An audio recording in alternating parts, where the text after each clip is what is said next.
अस्सलाम व्यूवर्स, कैसे हैं आप सब? Hope you all are doing well.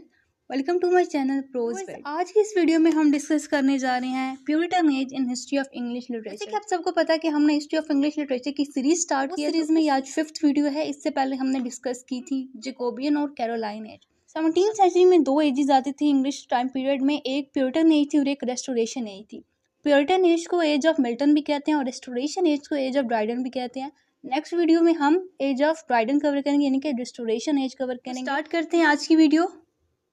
सबसे पहले डिस्कस करते हैं कि what was Puritan age. Puritan age थी कि अब इसका टाइम पीरियड क्या था, कौन सी इसमें चेंजिंग आई। प्यूरिटन एज का टाइम पीरियड जो है वो 1620 से लेकर 1660 तक था। कुछ सोर्सेज के अकॉर्डिंग ये टाइम पीरियड जो है वो 1616 से स्टार्ट होता है और कुछ के अकॉर्डिंग 1620। तो यही 3-4 साल का डिफरेंस आता है। 1660 में ये टाइम खत्म हुआ और इसके बाद 1660 से ऑनवर्ड 1700 तक एज थी, जिसको एज ऑफ ड्राइडन भी कहते हैं। हम देखते हैं कि what was the Puritan age. Puritan age थी क्या?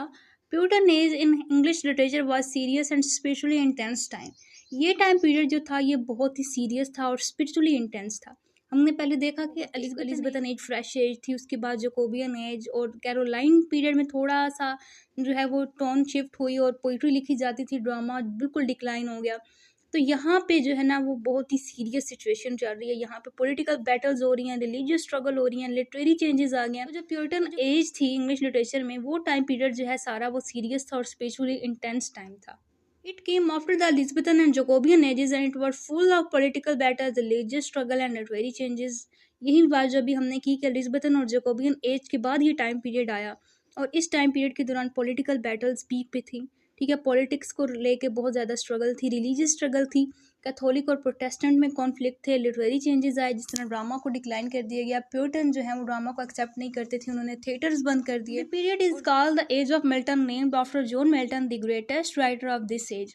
ये जो प्यूरिटन एज है ना, इसको एज ऑफ मिल्टन भी कहा जाता है क्योंकि इस एज का जो ग्रेटेस्ट राइटर था, ग्रेटेस्ट पोइट था, वो था जॉन मिल्टन। जिस तरह एलिज़ाबेथन एज को एज ऑफ शेक्सपियर कहा जाता है क्योंकि उसका मोस्ट प्रोमिनेंट राइटर जो था वो शेक्सपियर था, इसी तरह प्यूरिटन एज को एज ऑफ मिल्टन कहा जाता है। प्यूरिटन एज में इंग्लैंड में क्या चल रहा था वो हम डिस्कस करते हैं। ये जो टाइम पीरियड था ना, ये क्योस का टाइम पीरियड था। This was a time of chaos in England. England में रिलीजियस कॉन्फ्लिक्ट थे, पॉलिटिकल कॉन्फ्लिक्ट थे। कॉन्फ्लिक्ट किस तरह थे कि जो प्यूरिटन्स थे, the Puritan, a group of strict Protestant, wanted to remove all Catholic influences from the church of England. तो ये जो प्यूरिटन्स थे ना, इन्होंने बहुत कोशिश की कि वो सारा कैथोलिक इन्फ्लुएंस ही खत्म कर दें इंग्लैंड के चर्च से। ठीक है, वो कैथोलिक चर्च को खत्म कर देना चाहते थे ना। इनकी उस टाइम के जो किंग था चार्ल्स वन बनती थी। ठीक है, ये रॉयलिस्ट नहीं थे, ये जो है ना ये पार्लियामेंटेरियंस थे। ठीक है, ये किंग के अगेंस्ट की वजह से जो है कोई सिविल वॉर भी होती है। Political conflicts that the Puritans clashed with the king Charles one who believed in absolute power पे बिलीव करता था। वो कहता था कि मेरे पास जो किंग के राइट्स है ना वो मुझे डिवाइन ने दिया है। ठीक है, मुझे डिवाइन ने राइट्स दिए हैं किंग के, और ये जो प्यूरिटन्स थे वो इस बात से एग्री नहीं करते थे। इसकी वजह से इनके बहुत से कॉन्फ्लिक्ट चले। This led to English civil war. ठीक है, इस वजह से इंग्लिश सिविल वॉर हुई 1642 से लेकर 1649 तक। अब ये जो 1649 है ना, यहाँ पे जो है कैरोलाइन एज खत्म होती है। ठीक है, ये जैकोबियन और कैरोलाइन एज इसी टाइम पीरियड में लाई करती है प्यूरिटन एज में। 1649 में इसी इंग्लिश सिविल वॉर में जो है चार्ल्स वन को एग्जीक्यूट किया गया। जो है कुछ साल कोई भी किंग नहीं था, कोई भी मोनार्की नहीं थी। फिर रिस्टोरेशन एज में मोनार्की को रिस्टोर किया गया, दोबारा मोनार्की क्रिएट की गई। और इस टाइम पीरियड को कोई किंग या क्वीन नहीं लीड कर रही थी, बल्कि एक प्यूरिटन लीडर था, ओलिवर क्रोमवेल। ठीक है, उसने सारा कंट्रोल लिया and ruled England as republic called the commonwealth. ठीक है, अभी तक हमने डिस्कस किया कि इंग्लिश सिविल वॉर हुई और इसके बाद चार्ल्स को एग्जीक्यूट कर दिया गया। क्रोमवेल जो था ये एक प्यूरिटन लीडर था, to control and ruled English as a republic called the commonwealth. ठीक है, तो ये जो कुछ साल है ये ओलिवर क्रोमवेल इसमें लीडर था, प्यूरिटन नहीं थी। अब व्यूअर्स, इसने क्या किया? He banned all the things he saw as sinful. इसने बहुत सी चीज़ें बैन कर दी जो कि इसको लगता था कि ये सिनफुल है, ये वर्चुअस नहीं है, including theatre, dancing and even Christmas. इसने थिएटर बंद करवा दिए, इसने डांसिंग पे पाबंदी कर दी और इसने क्रिसमस को भी सेलिब्रेट करने पर पाबंदी लगा दी। कहता था कि ये सिनफुल है। After Cromwell died the monarchy was restored in 1600 with the Charles to. अब इसकी डेथ हुई 1600 में और इसकी डेथ के साथ साथ मोनार्की रिस्टोर्ड हुई, जो कि मोनार्की का सिस्टम खत्म हो गया था 1649 में, जबकि इसकी चार्ल्स वन की डेथ हुई थी। तो 1660 में दोबारा मोनार्की रिस्टोर हुई और तब जो किंग बना वो था Charles to. That's when the Puritan age ended। यहाँ पे जो है प्यूरिटन एज खत्म होती है और इसके बाद 1660 से लेकर 1700 तक जो है वो हमारे पास रेस्टोरेशन एज आती है, जिसमें मोनार्की रिस्टोर्ड हुई और जिसको एज ऑफ ड्राइडन भी कहते हैं। अब डिस्कस करते हैं कि ये प्यूरिटन का बिलीव क्या था, ये क्या इनका बिलीव था, आखिर ये चाहते क्या थे। कि life should be pure, simple and serious, कि हमारी लाइफ जो है ना वो प्योर हो, सिंपल हो और सीरियस हो। Everything must align with the Bible, हर चीज़ बाइबल के अकॉर्डिंग हो, हर चीज़ हमारी लाइफ जो है वो अकॉर्डिंग टू द बाइबल हो। Art, drama and entertainment were seen as distraction और सिन। ये कहते थे कोई भी आर्ट है, ड्रामा है या एंटरटेनमेंट है, वो है ही हमारे लिए डिस्ट्रैक्शन है, वो सिन है। इस वजह से इन्होंने थिएटर भी बैन कर दिए थे। तो इनके अकॉर्डिंग जो है ना आर्ट, ड्रामा और एंटरटेनमेंट ये डिस्ट्रैक्शंस थे या फिर सिन थे। Literature was only valuable if it taught moral lesson and glorified God. Literature तब भी वैल्यूएबल है, लिटरेचर को ये तब एक्सेप्ट करते थे अगर उसकी कोई मॉरल वैल्यू होती थी या फिर वो गॉड को ग्लोरीफाई करते। टाइम के लिटरेचर में एक स्पिरिचुअल एलिमेंट आ गया था, सिर्फ वो कहते थे कि मॉरल लेसन होने चाहिए लिटरेचर में और गॉड को ग्लोरीफाई करें राइटिंग्स, ठीक है, क्योंकि वो कहते थे कि हर चीज़ अकॉर्डिंग टू द बाइबल हो। और आर्ट, ड्रामा और एंटरटेनमेंट जो है वो है ही डिस्ट्रैक्शन, ये सिन है और हमने ये नहीं करने। सो दे वर वेरी सीरियस, ये बहुत ही सीरियस था और स्पिरिचुअल आप इसको कह सकते हैं। एंड व्यूअर्स, अब हम डिस्कस करते हैं कि उस टाइम पीरियड का लिटरेचर किस तरह का था। तो since theatre were shut down in 1642 there was no drama being written और परफॉर्म। तो इस प्यूरिटन एज में कोई भी ड्रामा ना लिखा गया ना परफॉर्म हुआ, क्योंकि थिएटर्स को बंद करवा दिया गया। राइटर्स क्या लिखते थे? राइटर्स जो है वो लिखते थे सरमन्स, पैम्फलेट्स, रिलीजियस पोइट्री, एलिग्रीज और एपिक पोइम्स। सरमन्स वो लिखते थे जिसमें रिलीजियस टॉक्स होती थी, पैम्फलेट्स लिखते थे शॉर्ट पॉलिटिकल और religious writing, religion based poetry होती थी, एलिग्रीज लिखते थे यानी कि ऐसी स्टोरीज जो कि हमें एक मॉरल लेसन टीच करती हैं, जिसमें कैरेक्टर बहुत ही सिंबॉलिक होते थे, वो सिंबलाइज करते थे वर्च्यूज को या फिर वाइसेस को। Stories that symbolically teach a lesson. Epic poems होती थी जिनका ग्रैंड रिलीजियस थीम होता था। तो थिएटर्स उस टाइम बंद हो गए थे, तो कोई भी ड्रामा ना लिखा जाता था ना परफॉर्म होता था। राइटर्स जो हैं वो सर्मन्स लिखते थे, पैम्फलेट्स लिखते थे, रिलीजियस राइटिंग लिखते थे, एलिगरीज और एपिक पोइम्स लिखते थे। तो लेट्स डिस्कस की फीचर्स ऑफ प्यूरिटन लिटरेचर, कि प्यूरिटन लिटरेचर के फीचर्स क्या थे। तो इसकी एक स्पिरिचुअल और मॉरल टोन होती थी। Writer talked about God, sin, redemption and salvation. वही बात कि जिस तरह प्यूरिटन कहते थे कि आपने सिर्फ रिलीजन बेस्ड पोइट्री लिखनी है और ऐसी पोइट्री लिखनी है या फिर ऐसा लिटरेचर लिखना है जो कि गॉड को ग्लोरीफाई करे या फिर हमें मॉरल लेसन सिखाए। तो राइटर्स भी इसी बारे में बात करते थे, गॉड के बारे में, सेन, रिडेम्पशन और साल्वेशन। सीरियस लैंग्वेज यूज़ करते थे, कोई भी जोक्स नहीं थे, ना ही लाइट हार्टेड टोन थी, ठीक है। अब जब सब्जेक्ट मैटर इतना सीरियस है, रिलीजन है, तो फिर वो जोक्स तो नहीं करेंगे, तो जोक्स या फिर लाइट हार्टेड टोन नहीं यूज़ होती थी। बिब्लिकल स्टाइल था, lot of references to the Bible. जब लिटरेचर ही बाइबल से रिलेटेड होगा, सिर्फ बाइबल के साथ वो कहते थे कि हमारी लाइफ लाइन होनी चाहिए, तो वो बाइबल से रेफरेंस लेते थे अपनी राइटिंग के अंदर। No drama seen as immoral, कोई भी ड्रामा नहीं लिखा गया क्योंकि ड्रामा को वो समझते थे कि ये इमोरल है। Prose and poetry flourished, specially religious and political writings. तो जैसे कि हमने देखा यहाँ पर रिलीजियस कॉन्फ्लिक्ट था और पॉलिटिकल बैटल्स भी होती थी, तो पोइट्री और प्रोज को बहुत ज़्यादा इंपॉर्टेंस मिली। ये जो है फ्लरिश्ड हुए, स्पेशली जो है रिलीजियस और पॉलिटिकल राइटिंग्स लिखी जाती थी। राइटिंग्स जो है ये बहुत ज़्यादा फेमस हुई ड्यूरिंग प्यूरिटन एज। बस होप सो आपको ये वीडियो समझ आ रही होगी। वीडियो अच्छी लगी है तो वीडियो को लाइक ज़रूर कीजिएगा। नाउ लेट्स डिस्कस के इंपॉर्टेंट राइटर्स कौन थे प्यूरिटन एज में। तो सबसे पहले हमारे पास नाम आता है जॉन मिल्टन, जिसकी वजह से इस एज को प्यूरिटन एज को एज ऑफ मिल्टन भी कहा जाता है। He was the most important writer of Puritan age. Deeply religious था, हाई एजुकेटेड था, ये भी प्यूरिटन था, रिलीजियस था और हाई एजुकेटेड था। He is famous for his paradise lost. ये पैराडाइज लॉस्ट इसने अपनी ब्लाइंडनेस के दौरान लिखी थी। ये जो पोइट था बहुत यंग एज में ब्लाइंड हो गया था। लॉस्ट ये भी इसने अपनी ब्लाइंडनेस में ही लिखी है। Epic poem about Adam and eaves fall from grace.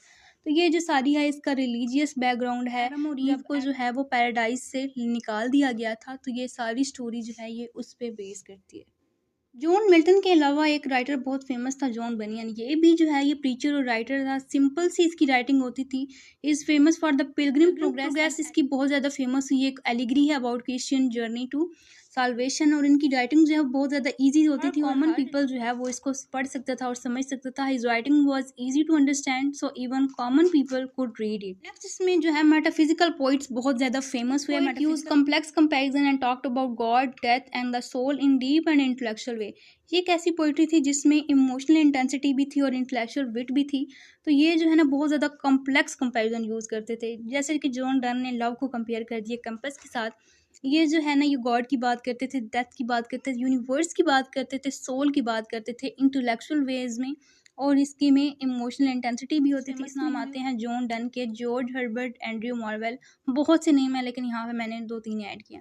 इसके अलावा भी कुछ राइटर्स थे जो कि प्यूरिटन एज में बहुत ज़्यादा फेमस हुए, जो हैं वो सरमन्स लिखे, स्पिरिचुअल एसेज लिखे and reflections. Next question is why is the Bible so important here? Bible को इतना इम्पोर्टेंट क्यों माना जाता था प्यूरिटन एज में? Was central to everything. Bible was the main thing in Puritan age. वो कहते थे कि हमारी लाइफ जो है वो बाइबल के साथ अलाइन होनी चाहिए। बाइबल से ही वो रेफरेंसेस लेते थे अपने लिटरेचर में। तो Bible everything, people read it daily and use it language and writing. लोग डेली इसको रीड करते थे और अपनी राइटिंग में भी बाइबल की लैंग्वेज यूज करते थे। It influence shape the style, themes and the purpose. वैसे स्टाइल भी चेंज हुआ, थीम्स भी चेंज हुए, पर्पज भी चेंज हुए। स्टाइल किस तरह से कि फॉर्मल और पावरफुल स्टाइल यूज किया जाता था। कोई भी जोक्स नहीं होते थे, फॉर्मल लैंग्वेज होती थी, फॉर्मल स्टाइल होता था। थीम्स भी हैं, वो भी बाइबल के अकॉर्डिंग थे, यानी कि मोरालिटी, सिन और गॉड। और पर्पस जो था राइटिंग्स का या लिटरेचर का, वो था कि वो टीच करे, इंस्पायर करे और रिफॉर्म करे।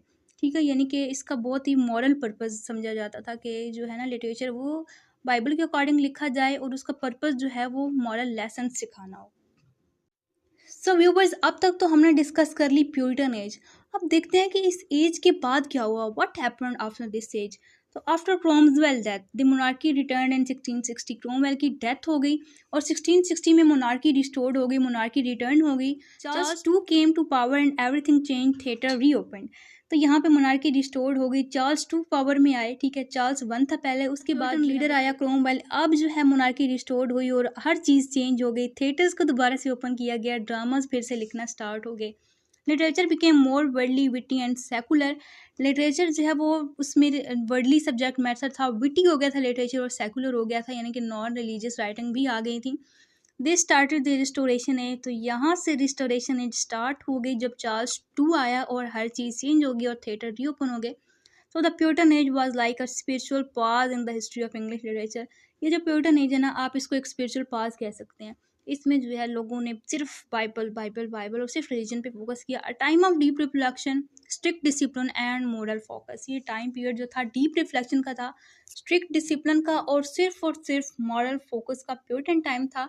और प्यूरिटन टाइम के बाद रिस्टोरेशन आई जिसमें मोनार्की रिस्टोर्ड हुई और चार्ल्स टू किंग बना। सो व्यूअर्स, अगर हम इस सारी डिस्कशन को कंक्लूड करें तो हम ये कह सकते हैं it's called the age of Milton because his writing represent the seriousness, spirituality and depth of the time. Age को एज ऑफ मिल्टन भी कहा जाता है क्योंकि मिल्टन की राइटिंग जो है वो बिल्कुल अलाइन करती थी, स्टैंडर्ड समझा जाता है। उसकी राइटिंग जो है वो सीरियस होती थी, स्पिरिचुअल होती थी, उसमें डेप्थ होती थी जो कि टाइम डिमांड करता था, Puritan time. It's produced no drama but gave us powerful poetry, religious allegory and great prose. इस टाइम पीरियड में ड्रामा तो नहीं लिखा गया लेकिन हमारे पास बहुत ही पावरफुल पोइट्री आई, रिलीजियस एलिगरीज आई और ग्रेट प्रोज आया। It stands out because literature was not just entertainment, it was a tool for moral teaching and spiritual guidance. इस टाइम पीरियड में लिटरेचर को entertainment नहीं समझा जाता था बल्कि literature was a tool or medium for moral teaching and spiritual guidance. तो viewers, ये थी आज की हमारी वीडियो। इसमें हमने डिटेल से प्यूरिटन एज को डिस्कस किया। आपको ये वीडियो कैसी लगी मुझे कमेंट सेक्शन में ज़रूर बताएं। वीडियो को लाइक ज़रूर करें। चैनल पे न्यू है तो जल्दी से चैनल को सब्सक्राइब करें व्यूअर्स, क्योंकि अगर आप चैनल को सपोर्ट करेंगे तो इस तरह की मजीद वीडियोज़ आपको देखने को मिलेंगी। यहाँ पे मैंने कुछ की पॉइंट्स ऐड किए, आप इनको लाजमी देख लीजिएगा। ये जो है ये मेन क्रक्स है इस सारी डिस्कशन का। अगर आप ये की पॉइंट्स देख लेते हैं तो हमने जितनी भी डिस्कशन की आप उसको इजीली रिकॉल कर सकते हैं। व्यूअर्स, होप्स आपको ये वीडियो बहुत अच्छी लगी होगी। वीडियो को लाइक करें, फ्रेंड के साथ शेयर करें। जो कि हम कवर करने जा रहे हैं वो है रेस्टोरेशन एज और वो history of English literature series में 6th वीडियो होगी। तो मिलते हैं आपसे नेक्स्ट वीडियो में।